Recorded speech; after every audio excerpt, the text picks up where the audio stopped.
Hey lovelies, I'm Queen Lovely. Welcome back to my channel, Melanated Crown. So I wanted to come on here and talk about Tia and Mowry filing for divorce from Cory Hardrick. If I'm not mistaken, they were married for 14 years, together for about 6 or maybe 8. I don't know what the numbers are, but I think altogether they were together for about 22 years. Here's the issue that I have with this whole situation and what it has sparked. I feel like the biggest takeaway that I've gathered from it, and if it resonates with those of you that are listening and watching, and I thank you so much for clicking on this video and lending me some of your energy today, is people are always secretly waiting on you to fail. And it's so interesting because I remember having this conversation with somebody close to me whose husband passed away. And she said that, people will make flippant statements or make remarks and say, I always knew this or I always knew that. And it would rub her the wrong way because it's like, well, okay, you always knew that. Not so much why didn't you say it before, but if this person was still here, is that really a thought that has always been in you, or are you just talking just to talk? And I just feel like I find it interesting, especially within the Black community, Black Twitter, underneath the Black blogs. Whenever it came to Tia and Tamara, Tia and Cory have always been venerated and uplifted with nothing but love, support, compliments, goals. They're so low-key, they don't bother no one. Oh yeah, she had to go and get her a black man. That's the black twin, this, that, and the third. I love them. Never heard anything negative or nasty about them. They were never used as a catalyst for videos, podcasts, Twitter threads, TikToks, none of that. Tia files for divorce, and now all of a sudden the floodgates open, and here come all of these think pieces to, further fortify this narrative that black men ain't shit. And I'm just like, really? Is that what we doing? Like, is that really what we're doing? It just does not sit well with me. You understand what I'm saying? Well, you see Tamara with the white man and da-da-da-da, and this is why. But any other day, prior to her filing for divorce, y'all would put Tamara down with the white man. Y'all done called her a bed wench, a sellout. Y'all say she's not black enough. Y'all feel like her husband is racist because of certain problematic and inflammatory and controversial things he said in regards to race-related topics. There was the Independence Day thing. There was the Trayvon Martin thing. And then he works for Fox. But what he does for Fox, per what Tamara said when he was working there, because I don't know if he still works there now, it's like weather and stuff. Like, he doesn't even cover the political and conservative stuff. But because this narrative had been spun, it becomes this thing where any movement they make, people will adjust their lens on how they observe and analyze that movement to make sure it's still going in tow with this narrative.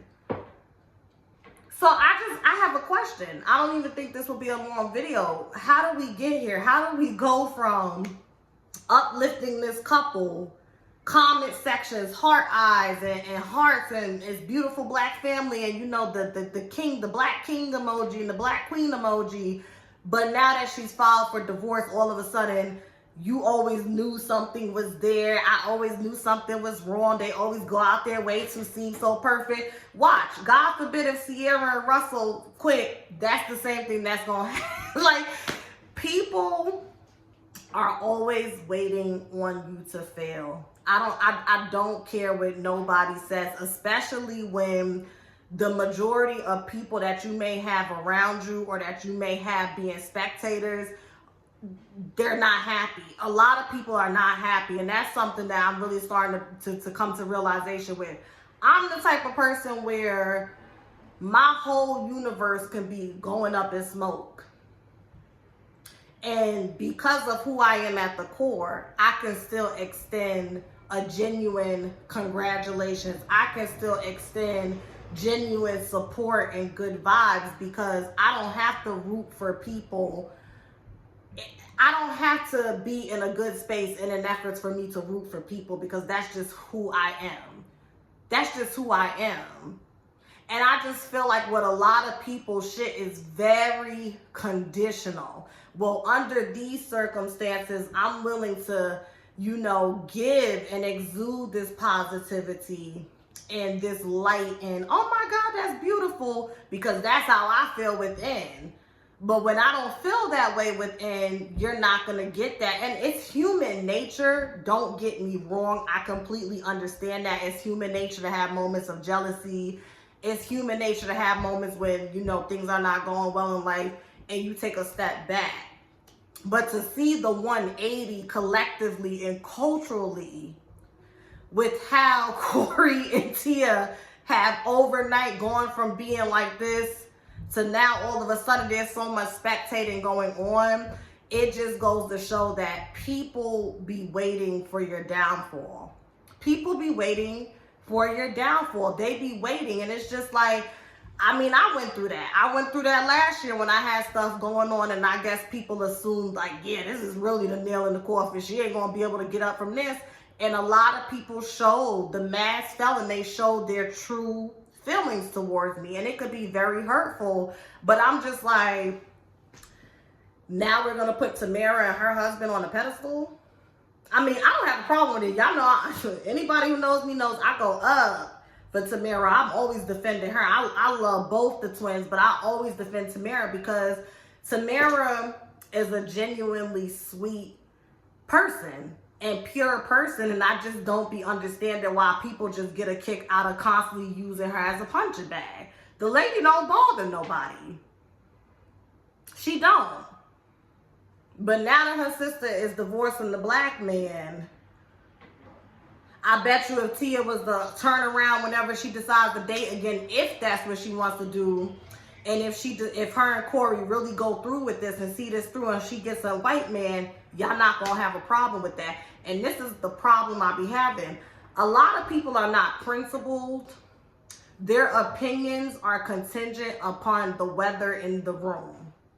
Meaning that even if you don't even believe or resonate with what's coming out your mouth, if you know that it will keep you in good standing with the room that you're in, you'll just go along to get along. And granted, that's people's choice.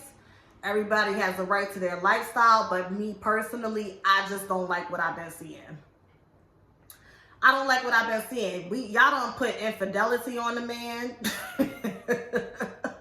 Y'all don't put infidelity on the man. Y'all done said that the man can't pay the bills, how she's the #1 breadwinner, how he don't be getting jobs and shit. Like, we don't know what goes on in that house. Now, granted, I'm sure maybe her net worth is bigger because she's been in entertainment longer than him. And on top of that, she's had more success. She's had more standout and breakout roles. She's been able to branch off and do other things. I don't keep up with Cory, so I'm not even going to pretend to know what the man does.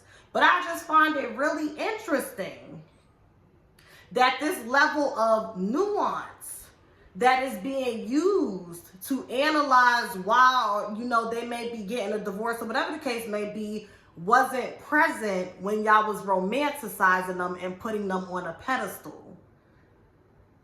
So if you're going to use nuance, don't use it when it's convenient to your ego and your narrative. Use it across the board, because then that will give you a more realistic view overall. So that's what I learned from this, in my honest opinion. And if it resonates with you, you don't have to agree, but if it resonates with you, that's what I would say the takeaway should be from this. People are always waiting on you to fall. I don't care how many people, oh my God, I'm so proud of you, da-da-da-da. Pay attention to how people deal with you. When whatever it is that was lifting you up in their head is no longer, pay attention, and that will show somebody's true intentions and what they really feel about you. Because if you really love and care for me, even when my circumstances change. That love should not change. I don't understand why we as a culture and a community, that being black people, couldn't give grace and love to both of them. Yes, she filed for divorce, but that doesn't automatically make Cory the bad guy. It don't. This can be a situation where, you know, they've been together for 22 years. People outgrow one another. People outgrow one another. We are constantly evolving and growing and changing. And I also seen people saying, well, that was a waste of time. How the fuck is her being in a marriage that produced 2 beautiful children a waste of fucking time? And this is what I be talking about. And it comes back to what Lauren London said on Angie Martinez's podcast.